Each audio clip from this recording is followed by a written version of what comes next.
தேசிய மகளிர் ஆணைய உறுப்பினராக இருந்து ராஜினாமா பண்ணிருக்கீங்க, என்ன காரணம்? காரணம் ஒண்ணுதான், அந்த மாதிரி ஒரு பொசிஷன்ல இருக்கும்போது, ஒரு பொறுப்புல இருக்கும்போது கட்சி சார்பாக ஈடுபட முடியாது. நீங்களே பாத்தீங்கன்னா கமலாலயத்துக்கு 1.5 வருஷம் கழிச்சு தான் நான் இன்னைக்கு வந்திருக்கேன். 1.5 வருஷமாக அந்த பொசிஷன், அந்த பொறுப்பை ஏற்றதுக்கு அப்புறம் கமலாலயத்துக்கு வரவே இல்லை. போன வருஷம் பிப்ரவரி மாதத்தில் அந்த பொசிஷன் கொடுக்கப்பட்டது. மார்ச்ல ஆபீஸ் அசியூம் பண்ணேன். அண்ட் அதுக்கப்புறம் நான் கமலாலயம் பக்கமே வரல, ஏன்னா வரக்கூடாது, அதுதான் எங்களுடைய பைலாஸ் சொல்லுது. ஸோ 1.5 வருஷம் பார்த்தேன்.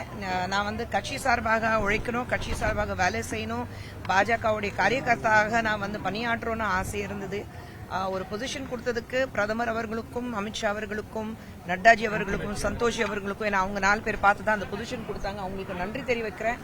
ஆனா என்னுடைய மனசு, என்னுடைய கவனம் ஃபுல்லாவே அரசியல் தான் இருக்கு. அப்படி இருக்கும்போது நான் இங்கே வந்து காரியகர்த்தாக, பாஜகவோட காரியகர்த்தாக வேலையை செஞ்சாதான், பணியாற்றதான் எனக்கு வந்து முழு திருப்தியா இருக்கு. கட்சியில முக்கிய பொறுப்பு வழங்குவதற்காக ராஜினாமா பண்ணீங்களா அப்படின்ற ஒரு சந்தேகம் எல்லாருமே இருக்கு. எப்பவுமே ஒரு பேரம் பேசிட்டு நான் வாழ்க்கையில நடக்கிறது கிடையாது. நான் வந்து கட்சிக்காக பணியாற்றும், அது மட்டும்தான். கட்சிக்காக என்னால வந்து எங்கேயுமே வந்து ஒரு டெலிவிஷன் டிபேட்ஸ்லயும் என்னால கலந்துக்க முடியல. ஒரு பேச்சு திறமை இருக்கு. நான் அப்படி இருந்தோம், நேஷனலி ஒரு லோக்கலின்னு வந்து எங்கேயுமே வந்து கட்சி சப்போர்ட் பண்ணிட்டு, பிரதமர் சப்போர்ட் பண்ணிட்டு என்னால வந்து அதுல ஈடுபட முடியல. ஸோ ஐ திங்க் இப்போ வந்து கொஞ்சம் ஃப்ரீயா இருக்கேன். ஸோ இப்போ முழு மனசோட கட்சி சார்பாக எங்கெல்லாம் குரல் கொடுக்கணும், எந்த இடத்துக்கு போகணும், அது எல்லாமே கட்சி சார்பாக நான் இனிமே இறங்க போறேன்.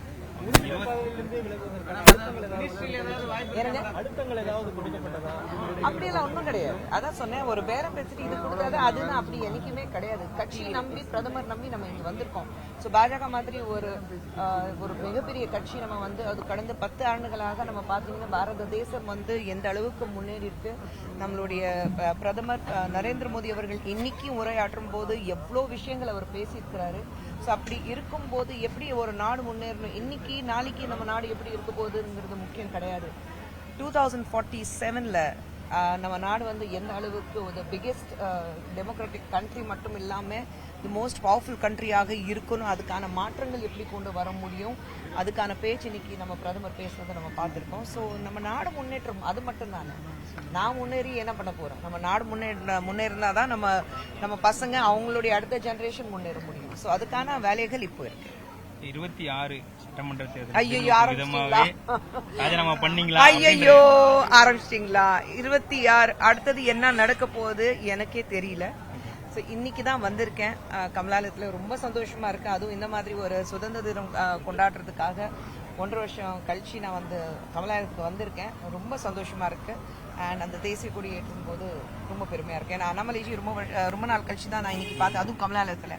ஸோ ரொம்ப சந்தோஷமா இருக்கு எல்லாரும் சந்திக்கும் போது. ஐயோ எனக்கு சத்தியமா தெரியல. நான் ரிசைன் பண்ணிருக்கேன். நீங்க ரிசைன் பண்ணுங்கன்னா யாருமே என்கிட்ட சொல்லல. ஆனா ரெசிக்னேஷன் வந்து கிட்டத்தட்ட ஒரு 6-7 மாசத்துக்கு முன்னாடியே நான் வந்து பேச ஆரம்பிச்சிட்டேன். ஏன்னா NCW அந்த பொசிஷன்ல இருக்கும்போது என்னால வேலை செய்ய முடியல. ஸோ அதனால தான் நான் அப்போவே வந்து நட்டாஜி கிட்டையும், சந்தோஷி கிட்டையும், அமித்ஷா அவர்கள்கிட்டையும் நான் வந்து மெசேஜ் அனுப்பிச்சிருந்தேன். நட்டாஜி சந்தோஷி நேரம் பார்த்து நான் பேசினேன். அப்போவே சொன்னேன் கொஞ்சம் டைம் கொடுங்க சொல்லிட்டு இருந்தாங்க. இப்போ போன மாதம் நான் போய் ரெசிக்னேஷன் கொடுத்துட்டேன். சரி இப்போ கொடுங்கன்னா சொன்னாங்க. ஸோ நான் போன மாதம் ரெசிக்னேஷன் கொடுத்துட்டேன். நேற்று தான் அக்செப்ட் பண்ணியிருக்காங்க. 1 மாசம் கழிச்சு தான் அவங்களே ரெசிக்னேஷன் அக்செப்ட் பண்ணியிருக்காங்க. தேசிய தலைவர்கள் ஏதாவது அறிவுறுத்தல்கள் ஏதாவது கொடுக்கப்பட்டாங்களா? ராஜினாமா செய்யப்படும் நீங்க பொறுப்புல இருந்து ராஜினாமா செய்யும் போது தேசிய தலைவர்கள், பாஜக தேசிய தலைவர்கள் ஏதாவது உங்கள்கிட்ட பேசினாங்களா? இல்லையே, அவங்களுக்கு தெரியும் நான் ராஜினாமா பண்ண போறேன். நான் தெரியும், ஏன்னா ராஜினாமா கடிதம் கொடுக்கும் போது நான் சொல்லி தானே கொடுத்தேன். ஸோ அதுக்கப்புறம் மறுபடியும் என்கிட்ட பேசணும்னு அவசியமே கிடையாது.